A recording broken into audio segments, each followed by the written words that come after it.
Hi friends, my name's Chris, and for this week's book club, we'll be continuing Soren Kierkegaard's Either Or. We'll be discussing the first two chapters and covering topics ranging from pleasure, regret, Hegel's philosophy, Don Giovanni, and existentialism in general. I hope you guys enjoy. And so today we're going to be talking about the first two sections of this book, namely the Diapsalmata, which is the first kind of like chapter of this book, and then the immediate erotic stages, or the music erotic. So, the first section, the Diapsalmata, its direct translation is something along the lines of like the environment or the setting or the play.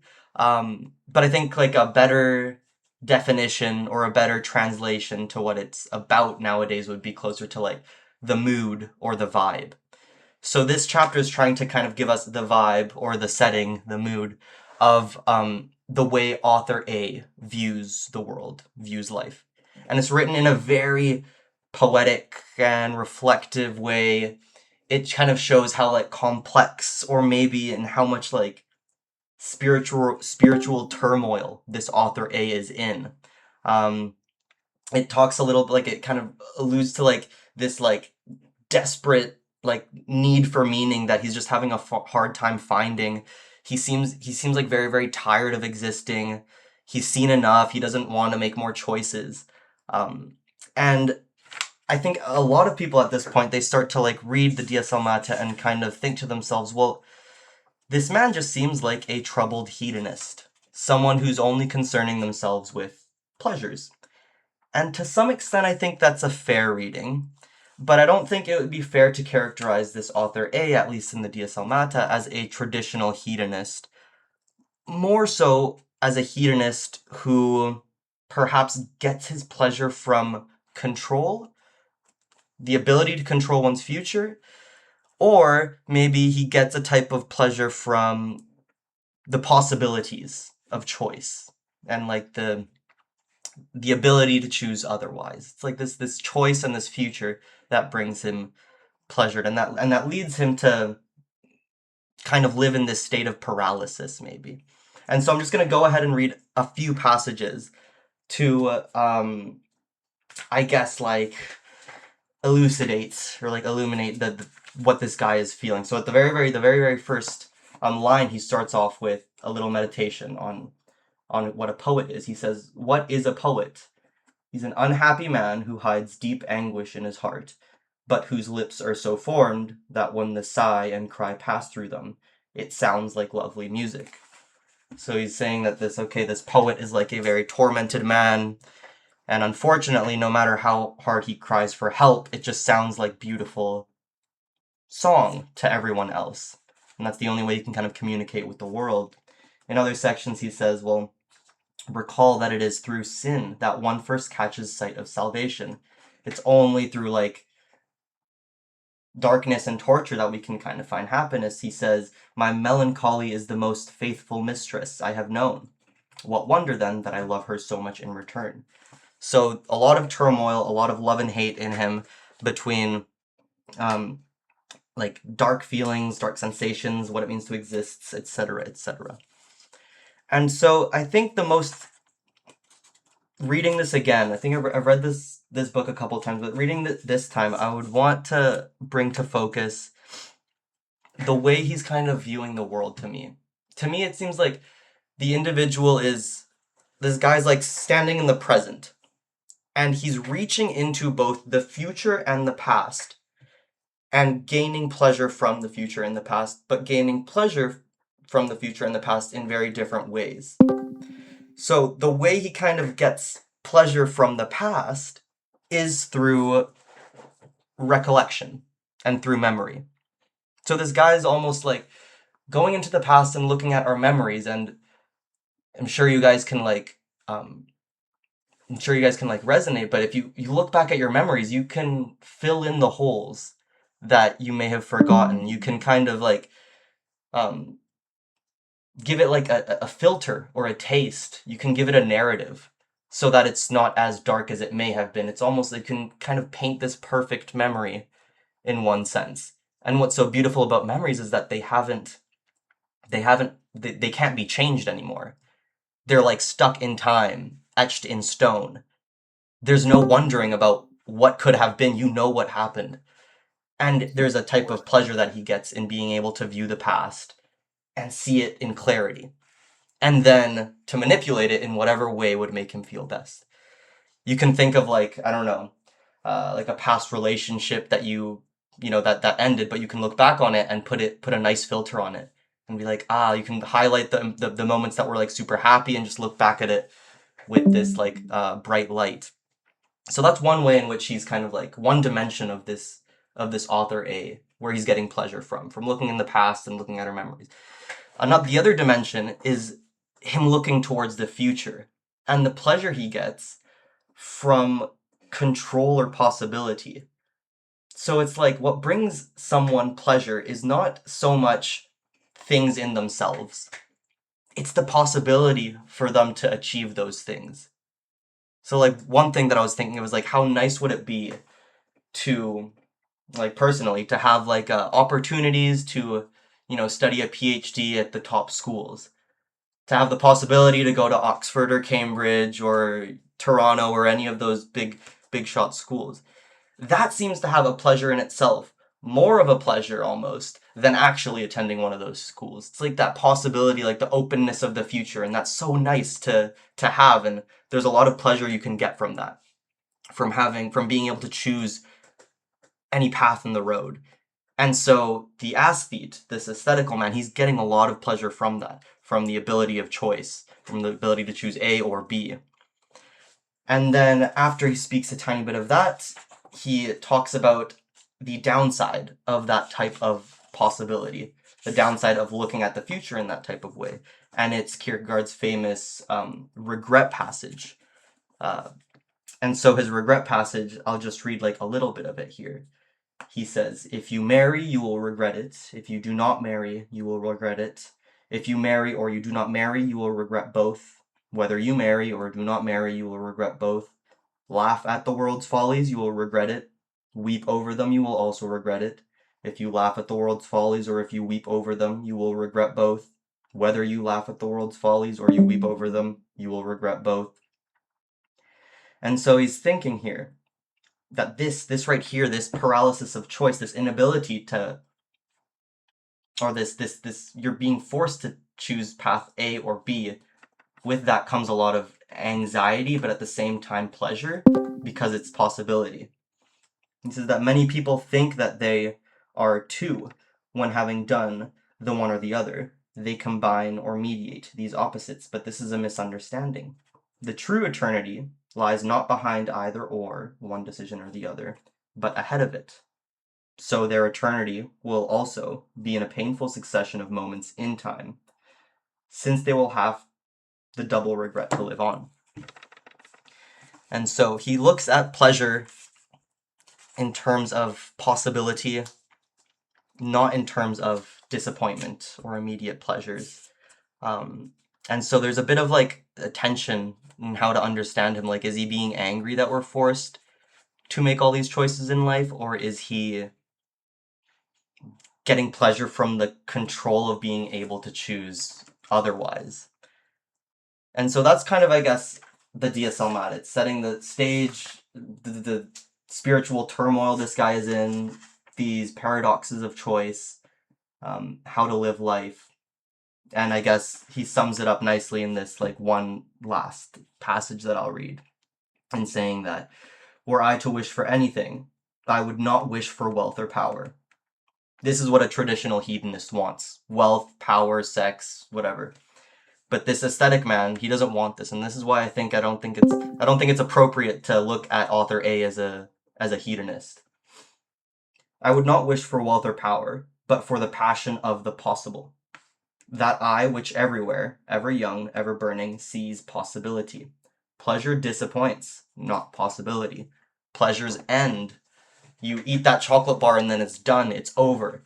But the ability to eat that chocolate bar, the choice to maybe eat it in the future, that's the nugget of gold that he wants to get after."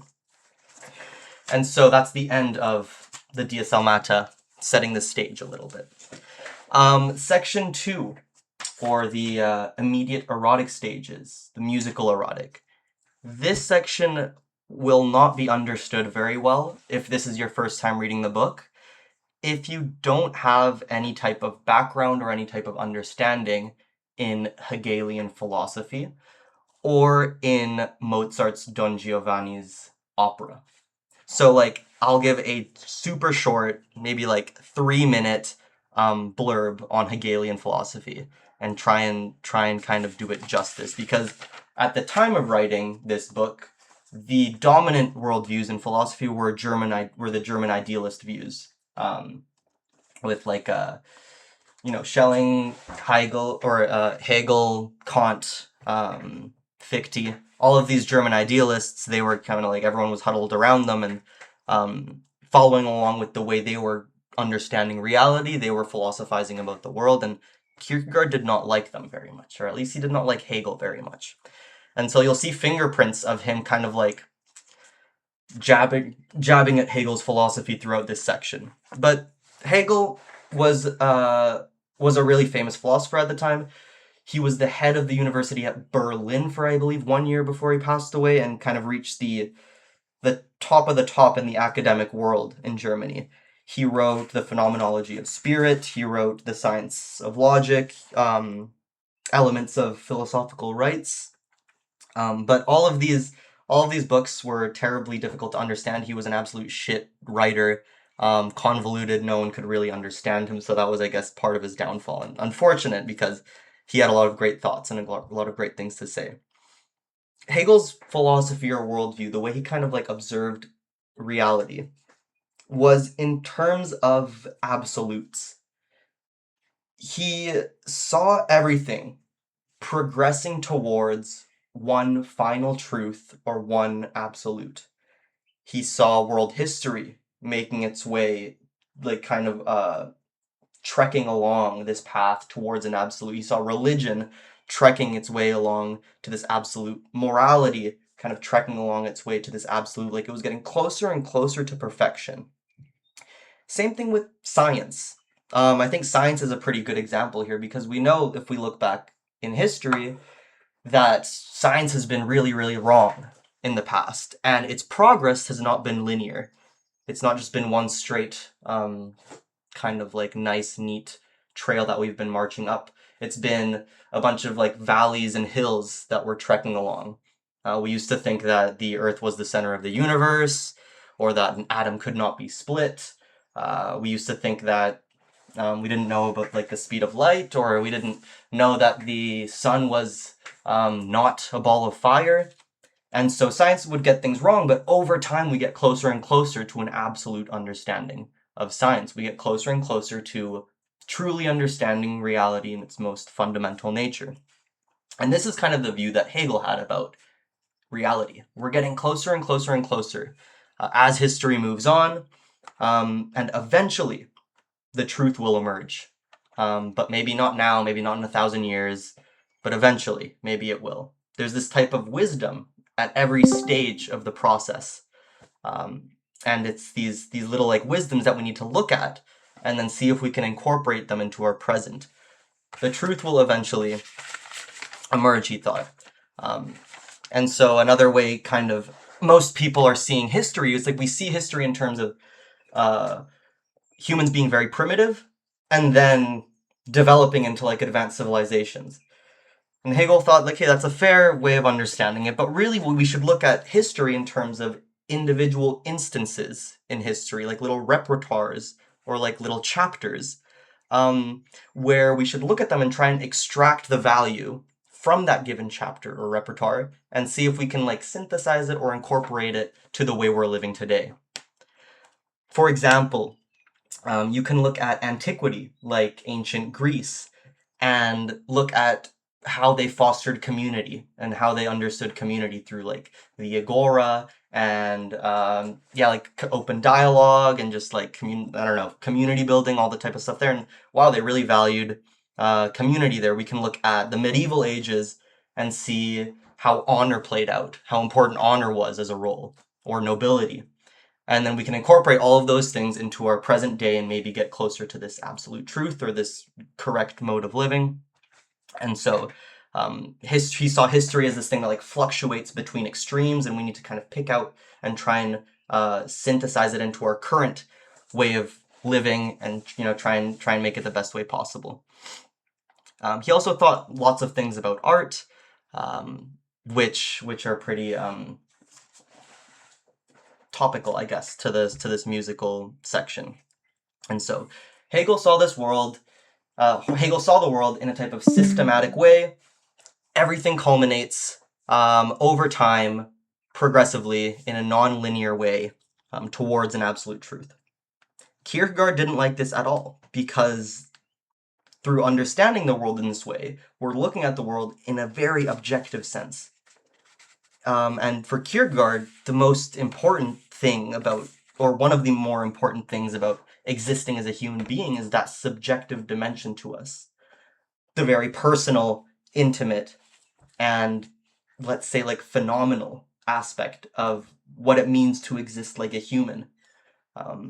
No matter how much you look back at history and all of the events in like a factual like form, people have their own complexities and like internal dynamics that you just can't explain away with this Hegelian worldview. And so that's kind of his issue with Hegel, and that comes up a lot in the second chapter. So the second chapter, he's kind of praising an opera written by, or based on, Don Juan, which was a myth of a seducer, of a really successful seducer, let's say. And that was kind of turned into the famous opera of Don Giovanni. And Don Giovanni was this opera that author A looks really highly to. He thinks that it is an absolute perfect representation of what the musical erotic is. And so for those of you not familiar with Don Giovanni, it's essentially a play, or I guess an opera, centered around desire, sex, really catchy like music, I guess at the time, if you want to call like Mozart catchy, on like seduction. But essentially this guy who goes around the world, or goes around Europe, seducing women who are married, women who are single, just kind of going around and messing up all of these girls' lives, and being an absolute dick about it. And so Act 1 kind of starts out in this way. It is Don Giovanni's valet, like his servant almost.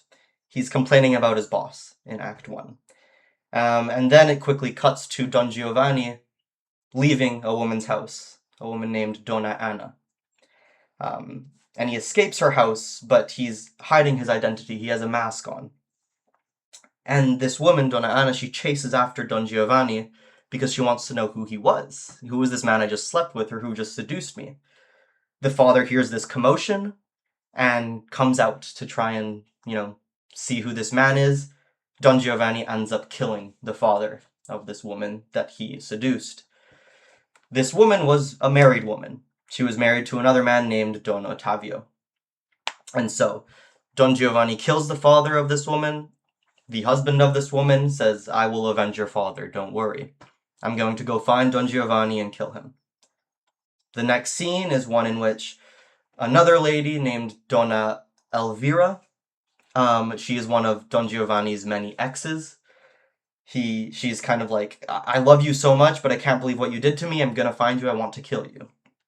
And then Don Giovanni's kind of looking at her, but I guess he forgot that he ever seduced her, because he's seduced so many women, he starts to forget all of these people. And so he sees her giving her dialogue to the audience, goes up to her to try and seduce her. She realizes it's him, goes to attack him, and then the valet guy, his servant, starts to sing a long song about all of the lovers that Don Giovanni has had, listing that he's had like 1,003 lovers in Spain alone. Then that cuts to another scene of him trying to seduce this bride, this like woman that's just about to get married. And then Donna Elvira, his ex, comes in and tries to kind of ward everyone off and say, "No, watch out, this Don Giovanni guy, he's a bad guy. Don't be seduced by him.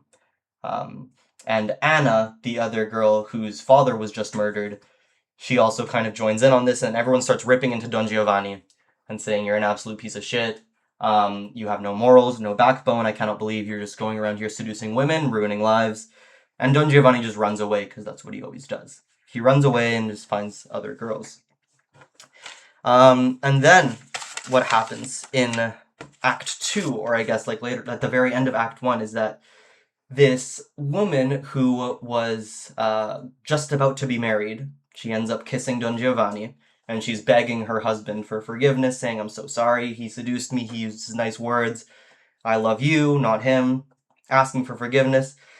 And Don Giovanni asks his servant to kind of set up a big ball, set up a big parade or masquerade or something like that, I don't know, like a big party, and invites everyone to it. The husband of this woman that had a relationship with Don Giovanni really briefly gets upset at Don Giovanni. But Don Giovanni says, "No, no, no, it wasn't me who kissed your wife, it was my servant." So he throws his own loyal servant under the bus, makes everyone think that he was the one that was with the woman. In Act 2, Don Giovanni, kind of throws his servant even more under the bus. He says, "Do me a favor here. I want to get rid of this other lady running after me. Wear my clothes, pretend to be me, and if you flirt with that woman over there, she'll definitely sleep with you because she'll think that you're me." He does that. The valet seduces the lady, and then I guess everyone, like, there's like this mob of women and husbands that are just angry at Don Giovanni, and they're about to like go attack him, and then the valet who's dressed up as Don Giovanni takes his mask off and says, "No, no, no, I'm not actually I'm not actually Don Giovanni, don't kill me." Giovanni laughs at all of this. He thinks that all of these threats are like very silly. He's a very, let's say, shallow and like unreflective type of guy. He just laughs at it, walks it off, and then the scene ends. He runs away, and they find themselves in a graveyard. And this is the end of the play, more or less. So Don Giovanni finds himself in this graveyard, and he's talking to this statue. And the statue calls him out. He says, "Don Giovanni." Yeah, I know who you are. Don Giovanni kind of laughs at him a bit. He says, "Just come over for dinner. I'm gonna invite the statue over to dinner." And so the statue agrees, and at this dinner that he's preparing for him and the statue and the valet, one of his exes comes along begging to take him back. Don Giovanni shoos her away, says, "Go away." Then she leaves the stage, she screams, and then enters a zombie. A zombie, or like a dead guy or a spirit or something like that. And this guy, he walks into the stage and says, "No, I'm not going to have dinner with you. You come have dinner with me." This statue or this dead person invites Don Giovanni to come have dinner with him, and Don Giovanni says, "Okay, fine, sure, I'll come have dinner with you." The statue, depending on which play or which version you're looking at, he offers his hand, and it's almost like this hand of God from that Michelangelo painting, like reaching down and offering a hand to Don Giovanni. And he asks, the statue says, "Here, you can take my hand right now, Don Giovanni, and I'm going to offer you redemption. You can be redeemed and you can be saved right now if you take my hand from all the fucked up stuff you've been doing to women and in your life." He doesn't really care very much. He says, "No, thank you." And the statue, the hand, grabs him, throws him to hell. He dies. That's the end of the play. And so, in this second chapter of the book, author A is raving about how beautiful this play is, how this is the absolute peak of art and of desire and of beauty. And he sees Don Giovanni not necessarily as a very like profound man, but more so as a like force of desire that was embodied. This like this powerful like movement. And he thinks that this play does something that other things just can't do, that words cannot get across, because it's using music. And music has this quality to it in that it's ineffable. it has feelings that you can't put words to. It strikes you without you being able to fully articulate why it's making you feel the way it's making you feel. And he categorizes the erotic as this type of desire. Not in like a sexual desire exactly. Like the music erotic is not supposed to be some sort of like a, I don't know, like porno soundtrack, but it's more so type of like really phenomenally charged, impactful, and desire driven mode of expression. It's an expression at the end of the day, yeah. And so his three stages of this type of expression or this type of desire is the first one, which is the immediate erotic. That's like level 1 of this desire or of this expression. And this is characterized by like simple attraction, let's say. It's very undeveloped, it's pretty superficial, it's the type of attraction you might have at like seeing, I don't know, a guy with like abs or just like a girl with like big boobs. Very surface level, doesn't matter, very superficial, and it's almost innocent, it's very plain. There's nothing very cognitive going on at that moment. And that's this immediate erotic that, most aesthetes will gravitate towards. Then one step further, the next stage of the musical erotic is the reflective erotic. And so the reflective erotic, this is a little bit more in line with, let's say, like a Machiavellian type of erotic. So like a sense of like desire where there's strategy involved and manipulation involved, where it's very psychological. Think like, I don't know, like toxic boyfriend or like playboy manipulator type of person. Um, and this perhaps is who the aesthetic man is. This perhaps is who this seducer in this book, this author A man is. Um, it's the type of feeling you would get if you were to read out Don Giovanni as like a transcript. If you were to kind of like, right now, the way you guys are like listening to the story of Don Giovanni, that's the type of erotic that the reflective erotic is pointing to. That's step 2. It's like understanding this desire in a cognitive way. The final step, the highest step, I guess, of desire is the musical erotic. And you can only get here, you can only get to the musical step of erotic through ineffable. Through ineffable, like, actions or dimensions, I can't find the right word, but through, like, music or art. Not through words, not through reasoning, not through storytelling. It's pure energy. It's like that loud orchestra, trumpets, like, and music kind of all get coming together and just like giving you that like boom in your soul. The Mozart type of music. And so this type of erotic, it's not inward at all. There's no depth to it. It's just like a complete outward pushing force that like screams almost and that hits you and strikes you in your soul. And so Don Giovanni seems to be the play itself, everything put together. The man, the setting and manipulation, and then the music accompanying it. All of this seems to be a perfect musical erotic almost for author A and the way he's understanding it. And it's interesting because Don Giovanni, his desire is always targeted at a woman, but never at that particular woman. It's like a multiplicity of women over the course of time. In the same way, there's like multiplicities of notes that are repeated over time in music. So I think that's like a parallel he's trying to draw there between Don Giovanni and the music aspect of it. All in all, the second chapter is just kind of about pure immediacy. And that this pure immediacy of the musical erotic is aesthetically perfect, but perhaps existentially empty. It gives you a huge feeling, a huge oomph, but it's hollow a little bit maybe from an existential point of view, which is something that author A seems to be struggling with, meaning and purpose. Okay, that's all I had for a summary. and I think I've been talking for long enough. But yeah, that is sections 1 and 2 of Either Or and of author A so far. So if there's anything anyone wants to talk about here, you're more than welcome to or read passages or things you're confused about. Yeah. No, there was something you mentioned that I found really interesting. Earlier along, you mentioned something about like the sort of fact of regret, like choosing comes with the regret of not having chosen the other thing. You know, the grass is always greener on the other side.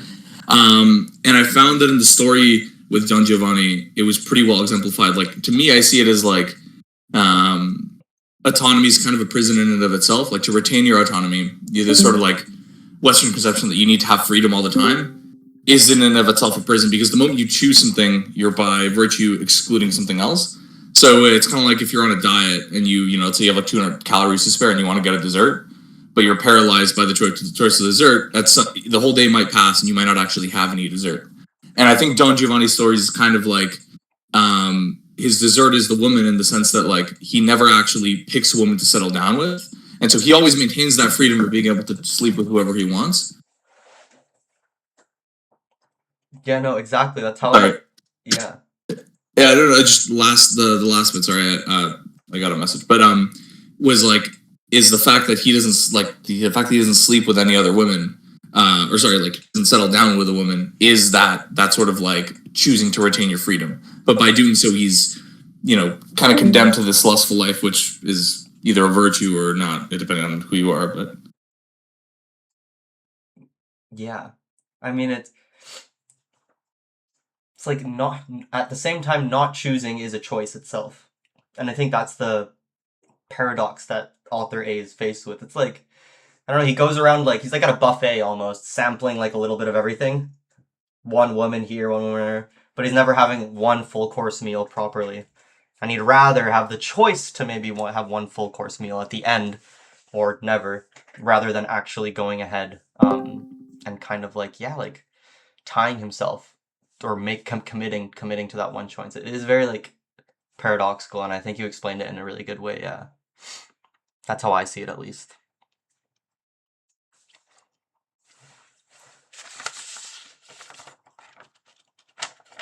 Sorry, can I speak? Of course. Yeah, so I think what was not mentioned, he also talked about music and like different forms of medium of expression. For example, language and everything from essays to poetry. He said music is the most abstract medium. Well, it's a bit of an oversimplification, but that's basically the gist of it. But I think when you break it down, it kind of does get interesting, because music at its core is just different frequencies of sound and different amplitudes of sound, and your brain can just pick that up no problem. And then whereas you have something like writing, you have a bunch of grammar rules. I think it's just something interesting he pointed out. I don't really have any objections to it, I just wanted to point that out.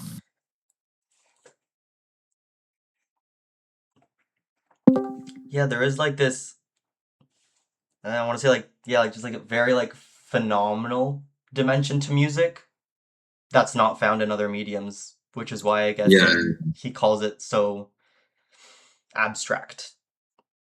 It's you can't attach words to, you can get close, you can try to attach words for how a song makes you feel or how a set of notes will make you feel, but in the same way you can't describe why red looks like red to someone else or to a blind person. You can't say a song makes me feel this perfectly to another person.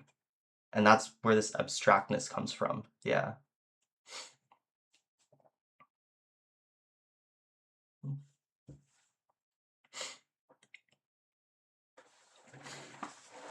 correct me if I'm wrong, and I'm not a music student, so I don't know. But when I've spoken to other music students, one of the questions I've often levied against them is, well, what's like, how the fuck is their criteria for what's a good song and what's not a good song? In terms of, why is it that we consider Vivaldi or whatnot some mastercraft genius, but some shithole SoundCloud rappers, a shithole SoundCloud rapper. And they kind of explained to me that there is some sort of mathematical formula to determine like what is a good or bad song. And so it seems to me the case that in the same way that we have a sort of there's some mathematical formula we can come up with to represent what a beautiful person might look like, whether it's symmetry, the angles, the cheekbones, whatever it is. The same way we can do it architecture. It seems that we can do the same thing with music, and at least to me, that takes some of the abstract nature out of it. If we can reliably reproduce a formula which gives us what most people consider to be "quote unquote" good music. Yeah, that's a really good point. Because I was thinking exactly of, yeah, like beauty in terms of like people, like what makes one person attractive.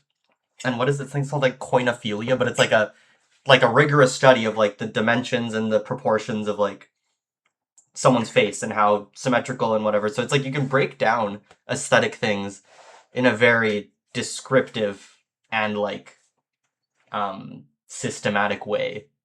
And maybe you could do it too with music. Like, I'm not against that. That seems like very reasonable. And if that's the case,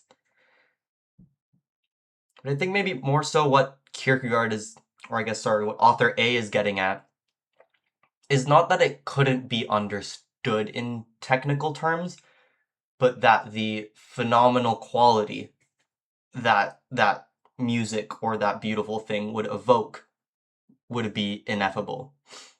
Like, you could explain why it's so beautiful, but you couldn't explain easily or well the way it makes you feel. Or at least you couldn't get precise about the way it makes you feel. Because, like, these feelings, they're so... I don't know, they're just so, like... The second you try and attach a word to a feeling, it loses a little bit of its authenticity. All of a sudden, it's, like, translated into language, and then it's lost something there. And I agree with you, but that seems to be more of a quality of feelings and of like individual experience than of the music itself. Because I feel like we could attribute that to, we could take like the most subjective, rigorous, least abstract experience you could think of. But the moment that someone tries to explain it or explain their experience of that experience, that's where the abstract, the mysticism comes in. yeah, I agree. It's like it's the subjective quality. Yeah, the inability to like report objectively. And I guess that's why he just really, really didn't like Hegel. Because Hegel looked at everything in terms of like, in like relatively like objectively. Kierkegaard wanted to understand the world in terms of the subjective individual's experience. Which is just like only available to the individual.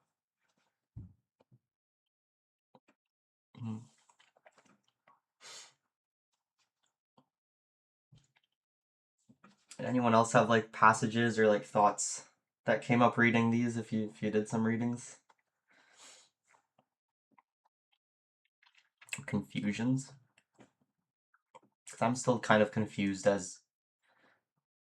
I'm still confused about his like regret or his choices. About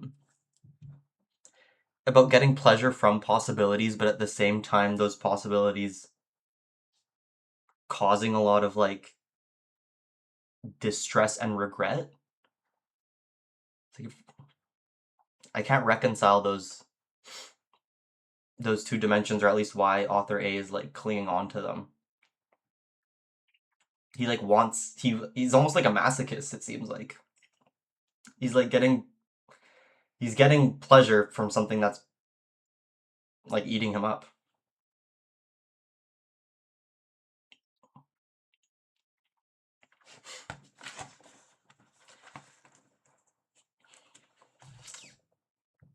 Yeah. And I guess maybe it's just the fact that he's like extremely poetic and lyrical. Because the Diapsalmata doesn't read at all like normal philosophy. This is just literature, kind of, or like poetry. He's not giving any substantive arguments anywhere.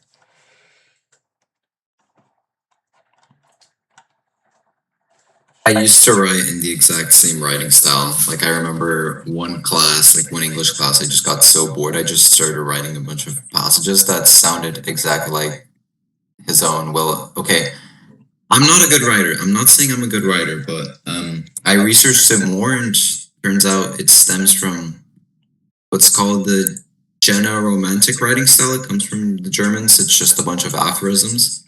It's completely unintended, but it's just interesting history, I guess. Yeah, aphorisms. That's like what everyone says that the Diapsalmata is written as. Just like a collection of aphorisms. But I do think it does a really good job at communicating like the peculiarity of like existing.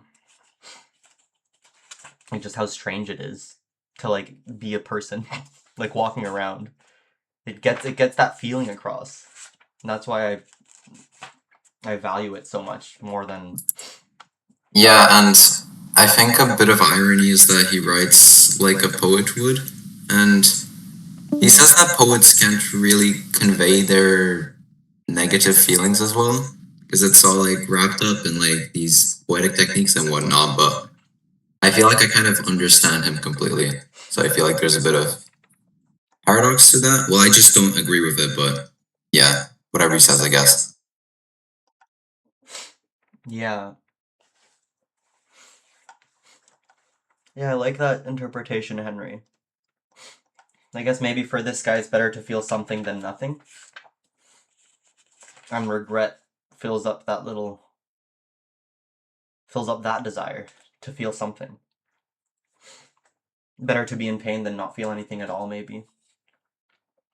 Because he does say, yeah, I do not even suffer, on page 53, I do not even suffer pain. At least the vulture kept on pecking at Prometheus's liver, and Loki had the poison constantly dripping down on him. At least there was interruption. Even pain lost its power to refresh me. He just wants something, and I guess regret is filling that. I was also wondering what everyone how you interpreted the lecture at the end of the Diapsalmata. Like there was an article which I skimmed briefly, and it was all about it had something to do with Hegel, but I just didn't kind of get it. The regret passage, obviously, I get, but everything kind of onwards from that until the end of the paragraph, it seemed there's something which I just don't understand. So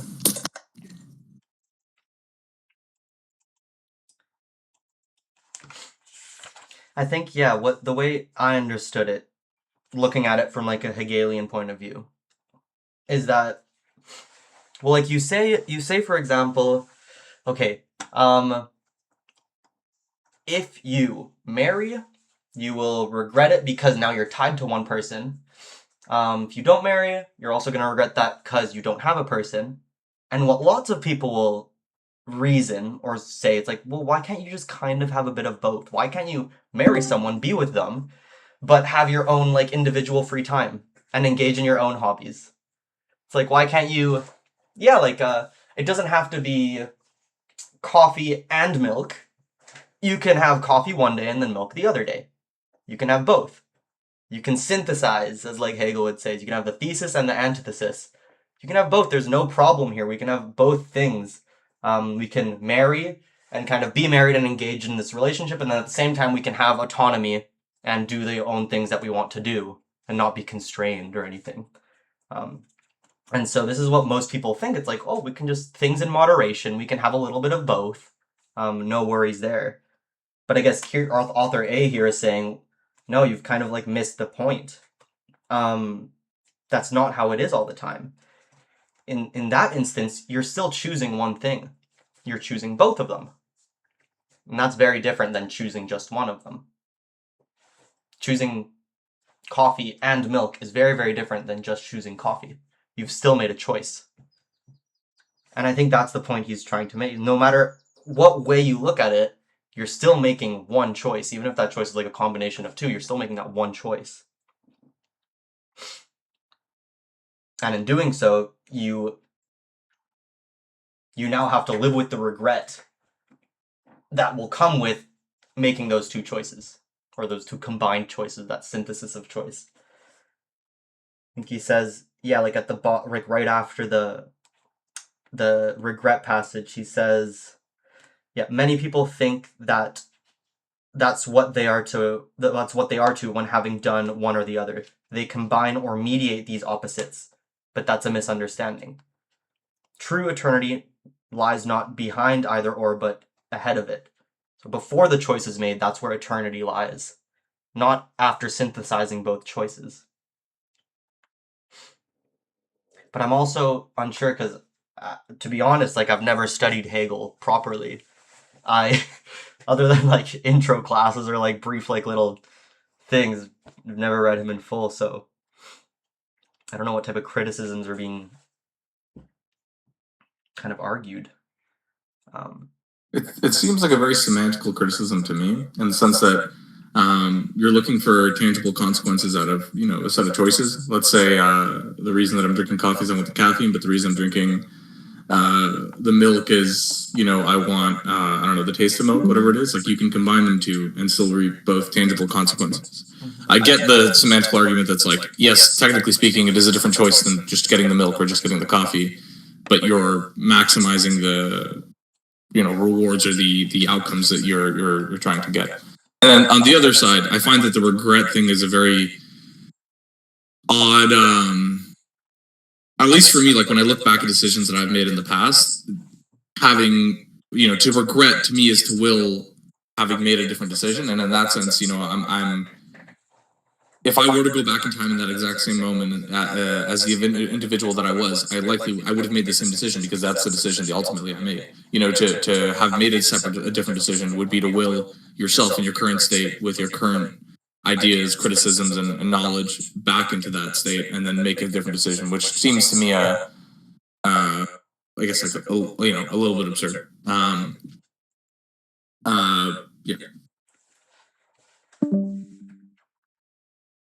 Yeah, you're right. It does seem a little bit semantic.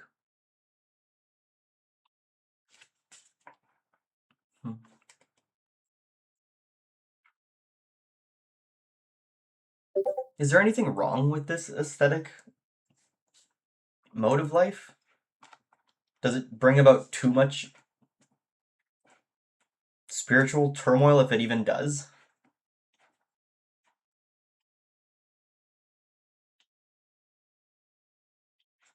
Because I don't know, I remember the first time I read this, it seemed to me that like author A is like in the wrong.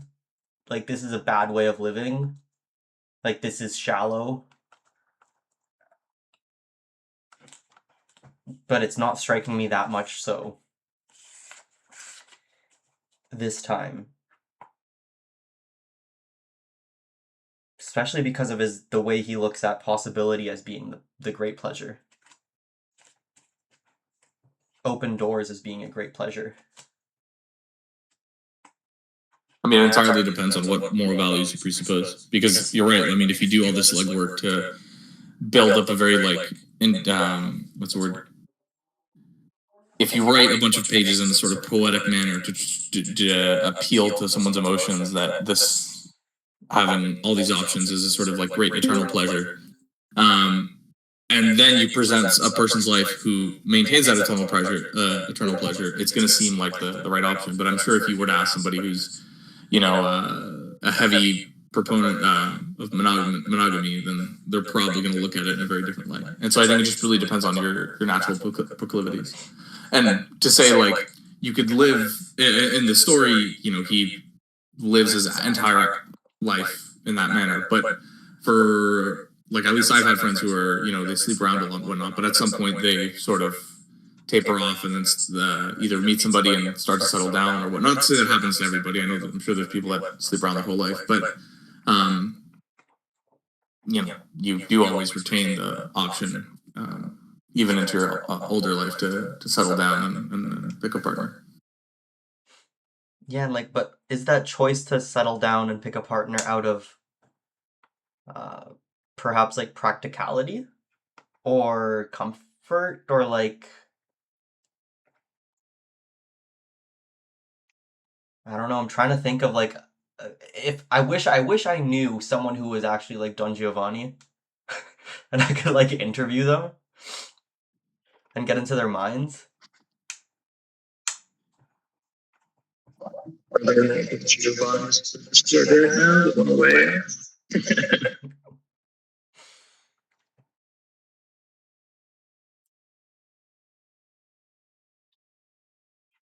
I'm sure like people will have their phases. Just only listening to like their desires or whatever. I mean, I don't think it's that absurd to assume that there's people that exist who just want to sleep around and don't really want to settle down their whole life. And now, is that because they're unreflective or shallow, or is that because those are the values they hold? I mean, I think it's you're begging the question if you assume that one, you assume that shallow is a negative trait, and then also that there's something. I think you could definitely construct an argument to say like, well, if I sleep with all these people, clearly I'm willing to, I'm looking at everybody's beauty and I'm experiencing a wide range of beauty, even if who's to say that the depth of my experience with that person is shallow just because we didn't spend much time together. I mean, like personally, I've known people that for years, but sometimes I meet somebody for like a month and they're like my best friend because there's a connection there. So I think that like there's a lot of assumptions happening when you imply that like a one night stand has to be shallow. Yeah, because the way it's outlined, at least in like Don Giovanni, is that it's not that he shallowly loves these women. He fully loves them in their entirety in that night or in that day or in that moment. So it's not a very shallow thing. It's like a very profound love. It's just short. It's very short. Or desire, if you want to call it. I don't know if you can love that much in like a day, but like that passionate desire.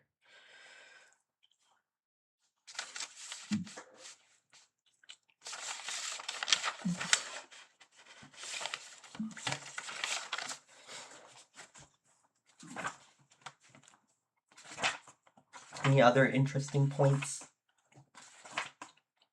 Things you thought of reading this?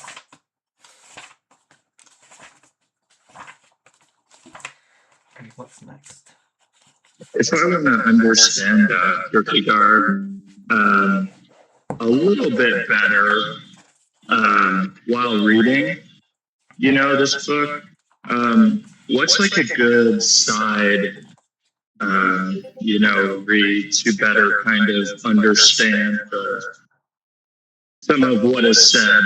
I haven't struggled so far, but I remember that the sickness unto death was like, oh my goodness, I've never heard of any of these words. What is going on here? It's just very complicated because I didn't even know what really any of the major terms that Kierkegaard uses. I didn't know any of them because I never took a Phil class. But what are some good side places that you guys would recommend to go to understand the material and Kierkegaard's style of writing?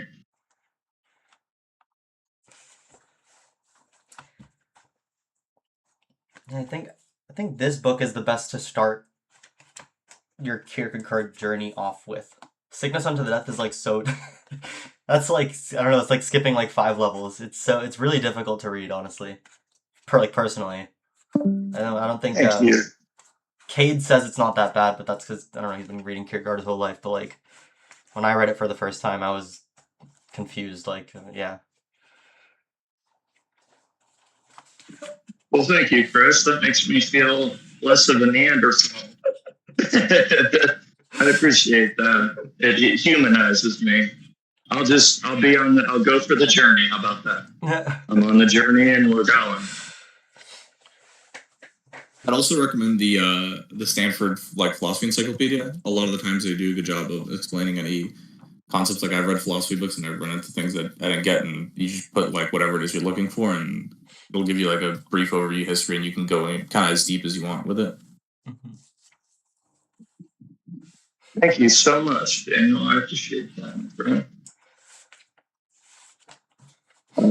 Hey guys, is it okay if I speak? Of course. Yeah, hi. This is literally my first time joining Phil Officers Book Club. So yeah, hi everyone. yeah, my friend recommended me saying, yeah, they read good stuff here, they discuss about good stuff, philosophy and whatnot. So yeah, I mean, I've read. I mean, I'm not really much. Yeah, as Benji put it really nicely. Yeah, I do think of myself as a Neanderthal. So far as how this conversation has been going on. Yeah, because Western literature is not really my forte. Well, I was more into religious philosophy of India. Since I'm from India, of course, I'm familiar with that stuff, and yeah, I really liked what from whatever the first chapter of Kierkegaard was, as literally existentialism, right? And the fact that you mentioned, which was like choice of not choosing something, was something that I find myself doing every day. And yeah, it was really, how should I put it? Whenever you read normal philosophical books, they mention the either the protagonist or the narrator, following one set of rules that they deem to be as a, how should I put it? Really perfect man. Like this is how a man should choose, or this is how a man should respond in a certain situation. So Kierkegaard literally disregarding all of them and just embracing everyday's normality and trying to normalize it through whatever he said. So that was really fresh take for me personally. And as Daniel really put it together, beauty or art or music or whatnot is a really subjective thing. It is really I mean, see, literally, I'm really pouring my thoughts in front of you, so apologize for my bad articulation. No, you're good. You're good. You're good. So yeah. So I really liked what he said, and I actually resonate with that because music is something that is very personal. I mean, take a look at your own Spotify playlist. I don't even think a single person on this planet that has the same playlist as you, because appreciating art is very subjective. Because a few weeks ago, I had this, shower thought sort of moment that is. Let me give you. Let me explain this with an example so that people might like it better. Take something which is popular, for example, Formula One. Yeah, since Formula One is running, most people, they are not familiar with Formula One ever since they were born, or ever since they were born. Some person in their life or some incident in their life introduces them, and if the introduction to that particular entity or art or music or whatnot was a positive experience for them, was an uplifting experience for them, or was a deeply philosophical or heart touching moment for them, they will start getting emotionally attached to it, and they will value it more in their life, so that they will start appreciating it and they'll make it as their own. So I believe that is a very subjective matter as to how things roll out. It's not just you wake up one day and decide, yeah, I see Formula One becoming popular, so I'll start liking it. So you start getting into it in a very synthetic fashion, and as the time goes by, as you spend more time with it, you make it more organic, you make it more personal. So that way I thought, okay, is whatever we like, or is your opinion really your opinion? So I started getting into that rabbit hole of weird self-indulged philosophy. So I was thinking, was there any author which that sort of dealt with this niche philosophy of self? Is what you really think yours or not? Yeah, sorry No, if that's there are any good. mistakes. Yeah, thanks so much for sharing. Sorry, Jenny, would you like to go for it? Well, I don't know. I just kind of thought a little bit more about like determinism when he said that the things we are more indulged in are more of a product of our environment. Hmm. Yeah, Yeah, she literally, yeah, it was very good depiction. She summed it up very well in a single sentence. Thank you. yeah, it's a weird interaction between like the self and the environment. Sorry. No, go for it. I guess I just wanted to, because he did ask of like authors who are more indulged in those kinds of philosophy, and I would highly recommend like Sartre, like Jean-Paul Sartre, and how he talks about like determinism and his there's two books you can read. You can read Existentialism and Humanism, which is like a short version of Being a Nothingness. And he actually explains that kind of notion very well. Thank you. Thanks a lot for the recommendation. I'll look into it. Yeah, a lot of good philosophy on the self. Heidegger is also one of the big guys who works on the self, at least the big names, or also a lot of the existentialists in future Kierkegaard books like Sickness Unto Death and Fear and Trembling. He looks at the self in terms of like a relation and a very like dynamic movement, dynamic process of individual and environment. If you're like looking for more stuff on the self. So I think I'm gonna wrap it up there for the recording. I need to go and do my actual university work. But this was super, super fun. Next book club or next meeting, we will, same time, same like meeting room, whatever, and we will cover what chapters? We'll cover the Ancient Tragedies Reflection on the Modern. So again, pretty Hegelian. And then Shadow Graphs as well. So we'll do those two chapters. That'll be like around 60 pages, 70 pages. So Shadow Graphs and Ancient Tragedies Reflection on the Modern. Nice. So I'll see all of you guys. You guys are like welcome to just stay here and throw shit at the wall and talk. But I gotta rock and roll. Super nice having, there's like a lot of you guys here, a lot of new guys, so it was nice to have all you guys. I'll see you next week. Bye guys.